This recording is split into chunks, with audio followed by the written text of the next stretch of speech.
Corona ने सबकी जिंदगी खराब कर दी है।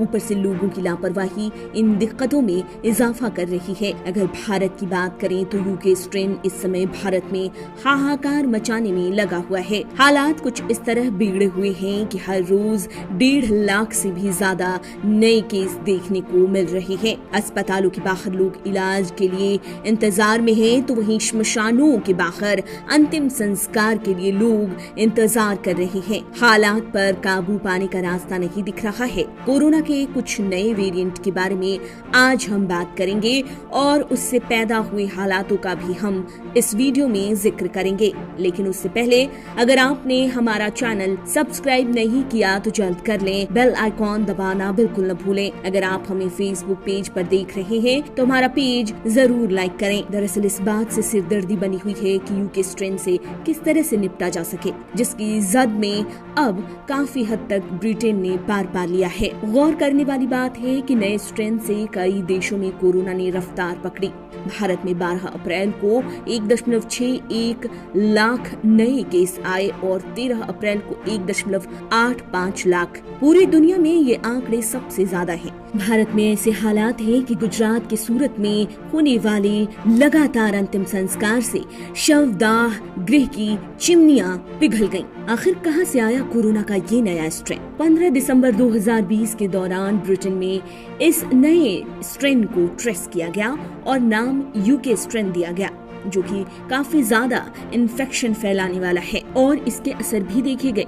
इस बारे में वैज्ञानिक कुछ ऐसा ही कहते हैं। इस खौफनाक स्ट्रेन से ब्रिटेन में हालत काफी ज्यादा बिगड़ गई, जिसके बाद 4 जनवरी 2021 को पीएम बोरिस जॉनसन ने ऐलान कर दिया देश में दूसरे लॉकडाउन का। हालांकि ये वेरिएंट भारत में दिक्कतें पैदा कर चुका है। देखने वाली बात है कि कोरोना की दूसरी लहर बेहद खतरनाक है।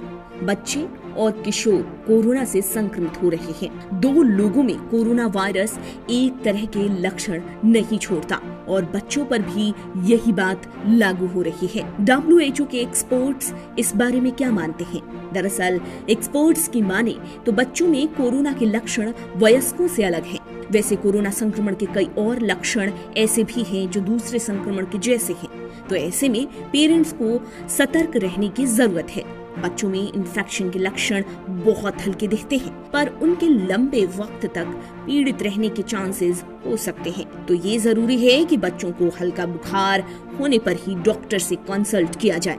पेट में इन्फेक्शन, शरीर में दर्द होना, मांसपेशियों में दर्द होना, नाक का बहना जैसे अन्य कई लक्षण हैं और इस तरह के लक्षण नवजातों में भी दिख सकते हैं। कोरोना के जेनेटिक कोड में काफी चेंज हो चुके हैं। कोरोना के नए वेरिएंट और तेजी से फैल रहे हैं। ऐसा मानना है एक्सपर्ट्स का कि कोरोना में जितना ज्यादा म्यूटेशन होगा, जितने ज्यादा नए वेरिएंट आएंगे, उतना ही बच्चों के लिए खतरा बढ़ेगा। हम आपको इस वीडियो के जरिए कतई डराने की कोशिश नहीं कर रहे हैं। बस आप सतर्कता बरतें और कोरोना से बचें और अपने बच्चों को बचाएं। शुरुआत की बात करें तो पाया गया कि वयस्कों के मुकाबले कोरोना संक्रमण का बच्चों को कम खतरा है, पर कोरोना की दूसरी लहर में ऐसा नहीं है। एक्सपर्ट्स का कहना है कि B117 ब्रिटेन और B1617 भारत वेरिएंट ज्यादा खतरनाक है बच्चों के लिए, जिनका देश में अब ज्यादा प्रसार हो चुका है। बेहतर होगा कि खुद भी सुरक्षित रहें और अपने बच्चे को भी सुरक्षित रखें। जब भी घर से बाहर निकलें, खुद भी मास्क पहनें और बच्चों को भी मास्क पहनाएं। बार बार हाथ धोएं या सैनिटाइज करने की आदत बच्चों में भी डालें। फिलहाल पार्क या फिर सोशल प्लेसेस पर न जाएं। ये जानकारियाँ अलग अलग स्रोतों से जुटाई गई हैं। इनकी पुष्टि नेटवर्क न्यूज नहीं करता है। आप देख रहे हैं नेटवर्क न्यूज, साहस सच कहने का।